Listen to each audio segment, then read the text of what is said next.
Pada waktu itu Muhaimin kalau ketemu Gus Dur dia mesti cium tangan tuh. Kalau sekarang dia nekat undang saya di sini, padahal saya pengkritik kekuasaan itu. Kan gila dia. Ya nggak usah malu-malu buat kampanye. Saya mau jadi juru bicara intelektual, saudara Muhaimin.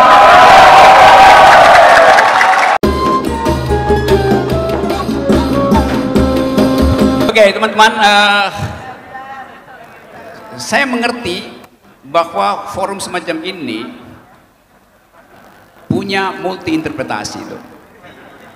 Tapi satu interpretasi tunggal diberikan tadi oleh Yudi Latif, yaitu mengaktifkan Pancasila pada bagian yang konkret, yaitu kesejahteraan rakyat itu. Dan kita tahu tema itu tidak dibicarakan oleh eksekutif, tidak dibicarakan oleh legislatif, tidak dibicarakan oleh yudikatif. Justru dibicarakan oleh Yudi Latif.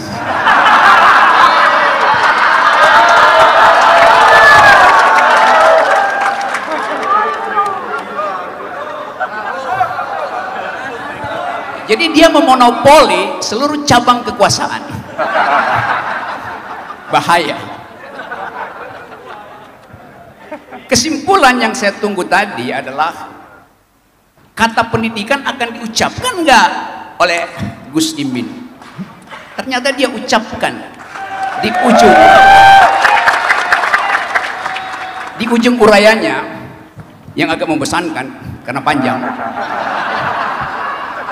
Tapi dia ucapkan itu sebagai kesimpulan bahwa bangsa hanya bisa tumbuh sejahtera, adil kalau generasi barunya itu tumbuh dengan pendidikan yang cukup. Itu dibicarakan sejak zaman Yunani bahwa hanya generasi yang terdidik yang mampu kita harapkan membawa kesejahteraan. Itu besarnya. Dan kalau kita lihat perjalanan bangsa ini, founding person kita terlatih dengan duel argumen. Itu yang menyebabkan kita ingin revisiting our past gitu. Visioning ini istilah hebat betul. Kata visioning itu dia punya dua energi untuk menggerakkan dan energi untuk memberi harapan itu. Lain kalau kita bilang vision, visi Indonesia, artinya ada sesuatu di situ.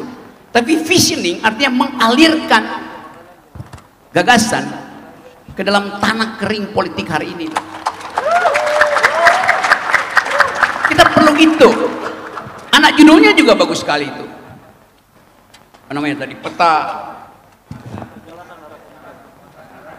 arah kebijakan dan peta jalan kesejahteraan. Kita nggak dapat itu. Tidak ada jalan kesejahteraan karena Presiden Jokowi sibuk membuang jalan tol. Yes, saya serius. Jalan tol hari ini membuat rakyat tidak sejahtera karena biaya angkut Indomie dari Jakarta sampai ke Solo itu naik 20%. Itu akibatnya. Jadi terlihat bahwa visioning Indonesia artinya menemukan kembali, revisiting our past. Karena pada awal kemerdekaan kita kaya dengan pemikiran itu, kaya dengan visi itu, bergelimpangan dan bergelimang visi di situ, perdebatan intelektualnya hidup. Karena itu PKB harus mengucapkan kembali pikiran, bring intellectual, yes. Bawa kembali pikiran dalam politik, bring intellectual to the politics. Itu yang kita ingin dapat dari PKB hari ini. Kita ada di Dom. Dom ini di dalam tradisi Yunani, Dom itu tempat pemukiman keluarga yang bahagia. Bahasa Yunaninya domus. Orang Inggris pakai dom tuh. Jadi PKB itu bahasa Indonesia apa dom ya? Nah, coba ya. Kubah. PKB itu partai Kuba bangsa itu.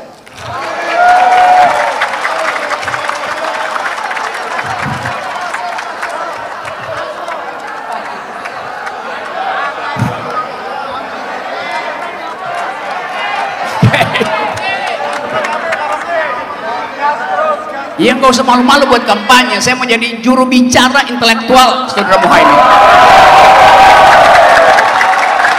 Karena ini adalah pertandingan pertandingan awal untuk jadi presiden. Yang dia ucapkan tadi itu, yang dia berdiri di sini kira-kira 30 menit, itu bukan sambutan.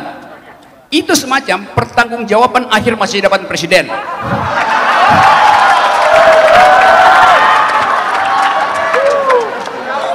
Betul, ini serius. Saya merasa mayoritas di sini.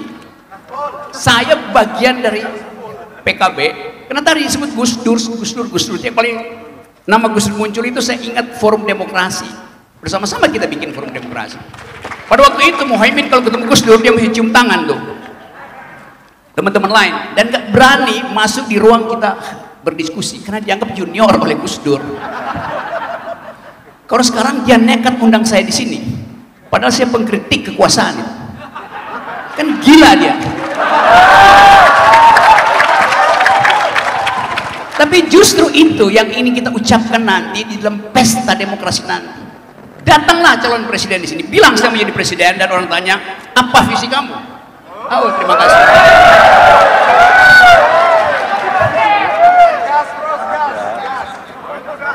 Ya, artinya dia mengerti apa yang saya uraikan. Yaitu masa depan millennials. That's the point. Saya balik pada soal tadi. Kerinduan kita pada politik argumentatif berhenti hari ini. Kita nggak lihat ada seorang yang mau jadi calon presiden dan nulis buku. Menulis buku artinya minta diuji, bukan minta dipromosikan. Jadi dari awal kita ingin ada pertengkaran intelektual dalam politik Indonesia. Saya tahu bahwa PKB itu isinya politisi plus LSM.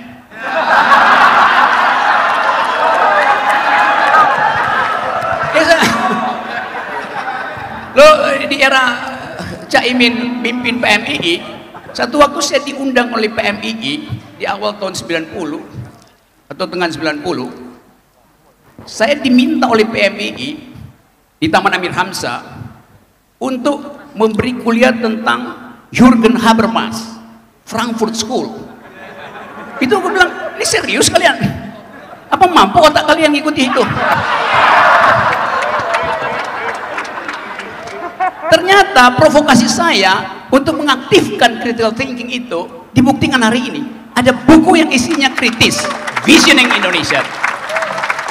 Dan secara disengaja atau tidak sengaja, buku itu artinya dengan kata lain ingin menegasikan apa yang ada hari ini. Karena yang sekarang tidak visioner. Terima kasih.